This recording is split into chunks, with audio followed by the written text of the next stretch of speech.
Today we are exploring a hidden gem in our beautiful Paradise Isle, Gartmore Falls, also known as Shripada Falls or Adams Peak Falls. The waterfall, located in Muskelia, is 25 meters in height and is a two-tiered natural infinity pool. And because Gartmore Falls is completely off the beaten track, you'll have it all to yourself. We're always ready for an adventure. Welcome to Kaleidoscope, where we are positive, daring, different.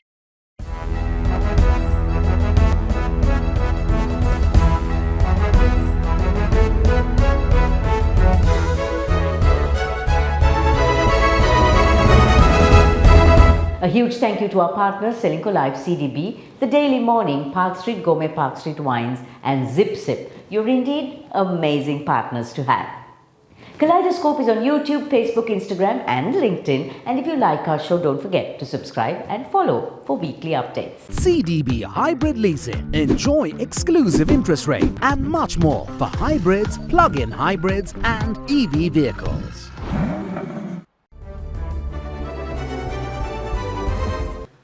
It's CDB Snapshot and our quick look at the week that was. Sri Lanka's official reserve assets increased by 23.2% to $4.4 billion in December. Worker remittances for December are $570 million with a total of nearly $6 billion for the year. Japan, which co-chairs the Committee of 15 creditor nations, urges Sri Lanka to sign the debt restructuring MOU early with creditor nations. The US launches a rocket headed to the moon for the first time since 1972, carrying human remains. New research shows that large predator worms ruled the seas more than 500 million years ago. China is on the hunt for a monkey king, a man to dress up as a mythical character and eat bananas. And Mickey Mouse will feature in a horror movie, Mickey's Mousetrap.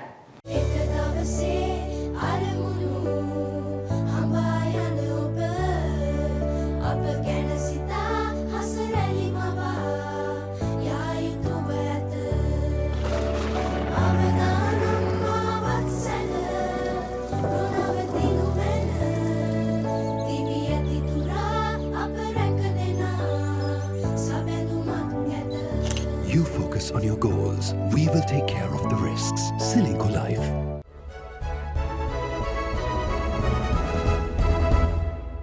Welcome to Srilanka Life News Capsule. In 2018, wildlife tourism jumped to 50% of all tourist arrivals, and the numbers are returning once again.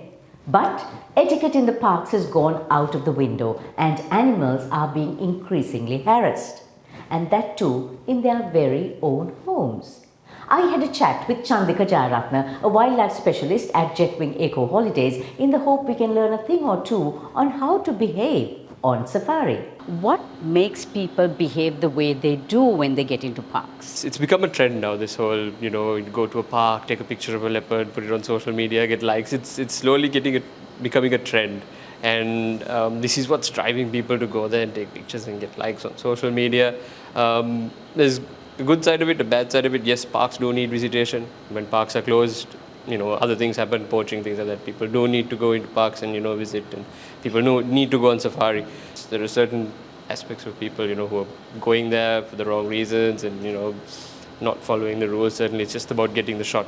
What would be the do's and the don'ts when you go on safari? So, do's, I would say yes. Please do go on safari. If you can, go on a guided safari. We've got some fantastic guides, rangers throughout the island. Make use of them because they will help you out. They know what to do, and you've got photographic guides who can help you out with taking pictures. So they know how to do it ethically. Don't always remember you're going into the animal's backyard. It's their home. You wouldn't like someone coming into your house and, sticking a camera in your face and trying to take a picture. So just remember that you're going into their home and give them that distance, let them, behave naturally, and eventually you will get your shot. So you need a lot of patience for that. Some people I've seen wearing all these colored clothing and, it's all bright and fancy, and then, sometimes that spooks. I mean, might not spook the leopards because they're habituated to it, but, you're spooking the other animals. Don't use flashes when you're taking pictures because it affects a lot of the animals' eyes, even leopards, because they're very sensitive to light. And, your flash one day might mean that leopard is not going to eat in that night because it can't hunt, because it's lost its night vision. So just, remember how you're taking your pictures. Keep your distance. Allow the animal to get comfortable with you. Allow them to come towards you. You might think that certain animals are not scared, but you've always got to remember there are animals around that you don't see. Sometimes you might not see birds' nests, and your loud noises might affect that. Avoid plastics in parks. That's a big problem. So if you don't take plastics, that means you don't have to leave it behind, or it won't get thrown out of the jeep. Guided safaris, I think, are the best thing that you could do in a park. And now for a quick look at this week's top oil and gold markets. At the Colombo Stock Exchange, the All Share Price Index remained unchanged, with average daily turnover levels still failing to surpass 1 billion rupees. The US national average price per gallon of gasoline could decline to under $3 for the first time since 2021 amid sluggish demand. Oil prices in the meantime are still close to one-year lows at $76 per barrel.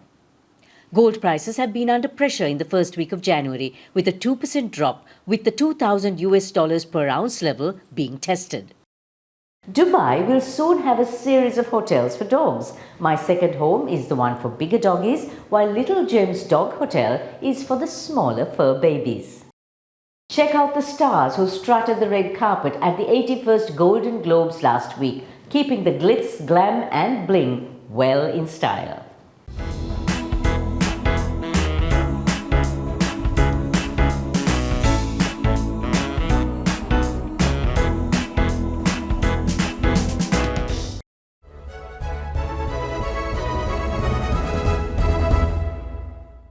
Girls on Wheels. Thrilling, isn't it? Well, tying motorsport and women's empowerment in a strong bind, Girls on Wheels was held at Kimbulavala and Kotte, and it gave women a super adrenaline rush and a thrill for speed.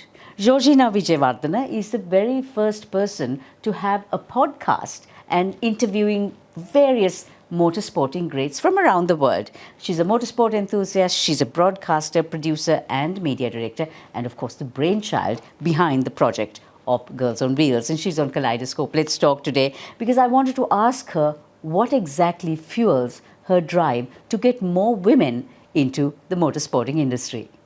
Georgina, welcome. I'm just utterly impressed about how you have gone into this environment of a very male-oriented sport. Girls on Wheels, tell me more. It's the first Sri Lankan and it's the first female awareness motorsport in project that we have launched in Sri Lanka. It's the first Sri Lankan motorsport awareness program and also the female motorsport awareness program that we have. So you don't have to be a racer to get into the motorsport industry because it's a huge industry. It's a multi-billion global platform. You can be a social media creator, a media personnel, a doctor, a lawyer even, and still be a part of this industry. And people lack awareness when it comes to Sri Lanka, and that's what we are trying to get into so that women can have any of the opportunities and consider this as one of the options when it comes to career paths. So in the context of women's participation in motorsports, what would you say is Sri Lanka's current perception? What I've seen is we need to open this industry and the sport more so that people actually get to know that such a thing exists. Because when it comes to motorsports in Sri Lanka, generally what people think is, oh, it's only for the wealthy people, we can just go and check it out, but we can't be a part of it. No, actually you can. So we need to change that part first to get all these people into this industry. So you're tying in motorsports with women's empowerment. How does that happen?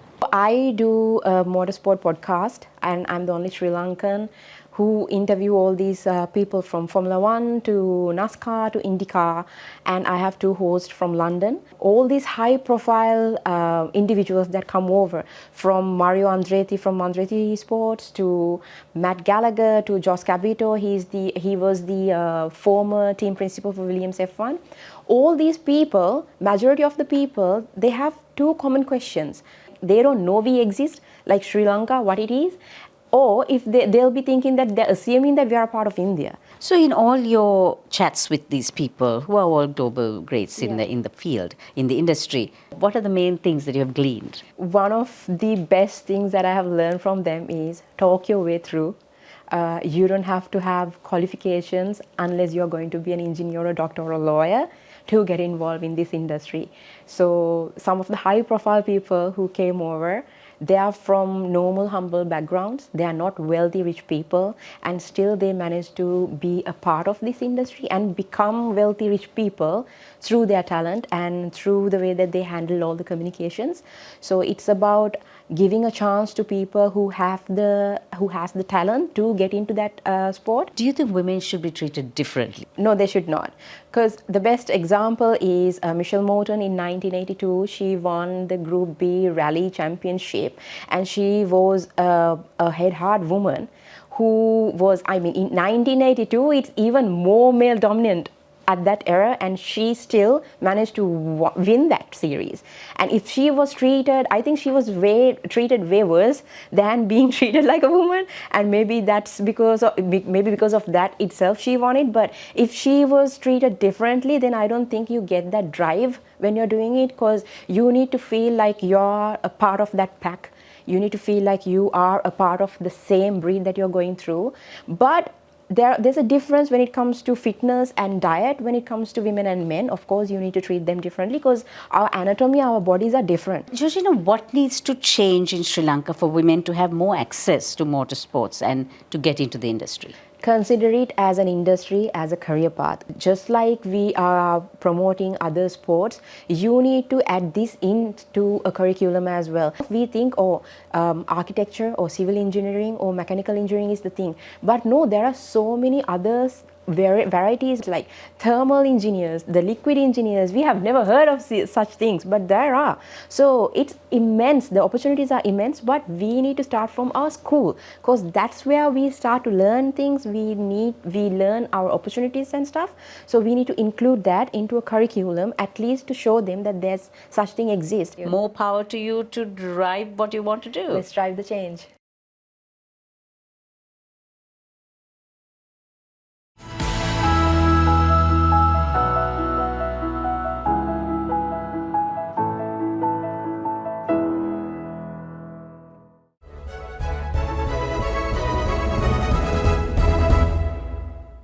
Be brave, bold and beautiful. That's the Outhouse signature. Helmed by Kavya and Sasha Grewal, Outhouse jewellery is renowned for its dramatic style, artisanal appeal, stunning craftsmanship and chic interpretation of the brand's couture spirit, and of course, those iconic crystal furbies.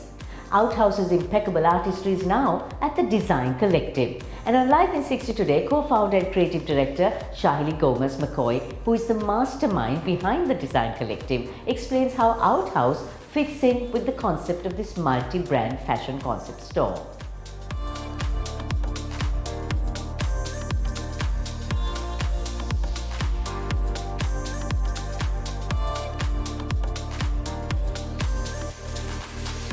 We're really excited to launch Outhouse in Sri Lanka at the Design Collective. I have been a big fan of the brand for a really long time.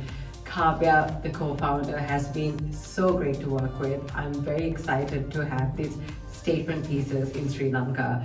Design Collective has some of the most incredible jewelry designers, and we're very proud to launch Outhouse.